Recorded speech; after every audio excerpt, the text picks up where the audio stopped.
Do you think that the university experience helped you in any sort of way? Or is there anything you learned, are you actually using it? Yeah, so I think like if I were to really think back as to like, maybe some things in university or life before that led me here, I was always kind of inclined towards just like creative stuff. And it sounds really dumb to say, but like I remember I would like design these party posters for like our frat when we do parties for like it was just like those Facebook banners and I stuff. remember that, yeah. And it was early stuff like that. Those little things like that in high school. I used to do like making movie posters and stuff like that. I was kind of just like was inclined towards like creative stuff. I was like drop shipping on the side in university the whole time, always making no money. Who made money dropshipping? I don't understand. Everyone who made Yeah. money is the people telling you they made money to sell you the dream. To sell you courses in drop shipping. What was your product? Because I had one too. Yeah, so I did a few different things. So when I was in high school, I had a store called Nocturnal Toronto. Okay. And that was where I was just like print on demand t-shirts and hoodies and stuff. Yeah. Made no money doing it. Lost money probably like running ads. And then I was like, okay, shut this store down. I remember I got a sick URL for some reason. I got like nocturnal.com or something. That's dope. I was like a nuts. I should have just held on to that. But sold. I'm trying to sell RBV, by the way. I don't know if I told you. 2K. You have rbv.com? Yeah. You have that? Yeah. I'll buy that. Really? Just like name whatever or Royal, whatever. I'll make something out of it. Yeah. We'll talk. So yeah, anyways, there was that. And then what else did I do? Oh yeah, and then I was in uni and I did a home decor. Oh yeah, I was actually pretty early on this wave, but I started a home decor store for remote workers. And this was like pre-pandemic, pre-anything. But I would like those like laptop stands and ring light, like all this stuff for remote workers. I don't know how I found this niche, but it was like I probably started that business 5 years too early. Yeah. If I just had that same store like 5 years later, probably would have been. You probably would have. Yeah. But anyway, I didn't know what I was doing. I was really, I was like really good at making Shopify stores. Mm-hmm. I would watch YouTube tutorials all day, like how to customize banners. Like without knowing it, I was like coding in Shopify. I was like, like learning how to like edit fonts and stuff and like custom make my own templates. And I should have like dug a little bit deeper on that, but I just like thought it was like a pretty like, everyone knew how to do that. Yep.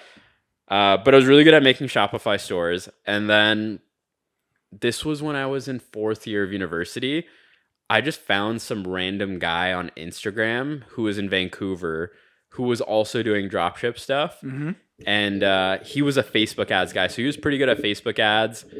And I had my store already where I was selling home decor stuff. Which is a good niche. Yeah. It was just like super heavy. So it was expensive to ship. Yeah. But dude, we got a really good rhythm of stuff where we started. It was actually like, now that I think about it, a crazy like forward thinking store. It was a home decor, and we'd also sell accessories for influencers. So these like phone cases with like the ring lights around them and stuff. Oh, that's so interesting. Yeah. Yeah. That was before like even influencer, like kind of before, just right at the precipice. Pre TikTok. Yeah. And dude, so like he was pretty good at running Facebook ads. I was really good at making these stores and these like landing pages and stuff like that. And then we just got screwed because we were sourcing all this stuff from China. Yeah. And just like one day randomly, this lady who we were going through, who was an agent. So she was just like some agent who spoke English, who worked with these dropshippers to like source products for us. She just one day like jacked the prices up on us. Mm-hmm. And we're like, oh shit, like we can't make money doing that. We were making like $1,000 a month like on the store. But we were like in university, you're fired up about like 500 each is like nuts. So anyway, she jacked up the prices, wasn't profitable anymore. So we were just like, all right, let's just like shut this down and like think of something else. And we just never started something else. But it's interesting how like me and you, so here's the thing. Do you think entrepreneurs always have this kind of in them? Because like me and you were always like, I also failed when I was doing, I did like Udalim was safe. Something says I failed. I also did a drop-in show. It's called Atmostick. I was selling like these little like sticks that you put in your car. Did one ad on Instagram from this other page because that's all I knew about ads. Nothing happened. Quit immediately, which is probably the stupidest thing to do. But yeah, like so it seems to me like me and you were both kind of always on this path one way or another. Like obviously it didn't work out, but we just kind of, our mind was always in this direction. And so I think that what's most important about entrepreneurship is like if you're on the path and you're failing, it's fine. It'll work eventually. But a lot of people like their first goal is that nice job, is that 9 to 5. And then I don't know about you, but like I fuck that. You know what I mean? Yeah, I mean, like, I think I was like pretty self-aware early on that I needed to find like pretty untraditional ways to make money, at least in university. I guess like one thing I knew is that I just always had a problem with authority for as long as I can remember. I always had trouble in school. So I was like, I just can't show up here. I can't like listen to these people. I just like, I know this is all bullshit and I'm just never gonna like retain any of this. And the same thing in university. I was just having such a hard time bringing myself to class. I'm like, I knew I'm not going to do this stuff. Mm-hmm. And then at that point, like I feel like we were both in the same like echo chamber of business content, whether it's like Gary Vee or whoever else. He was exploding at the time. Exploding at the time. Yeah.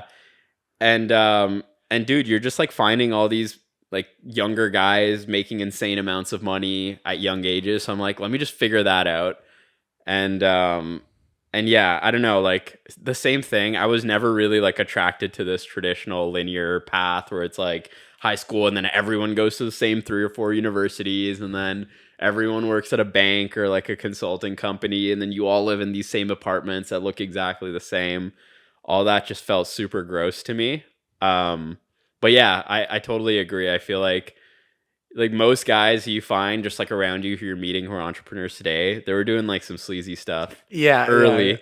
Exactly.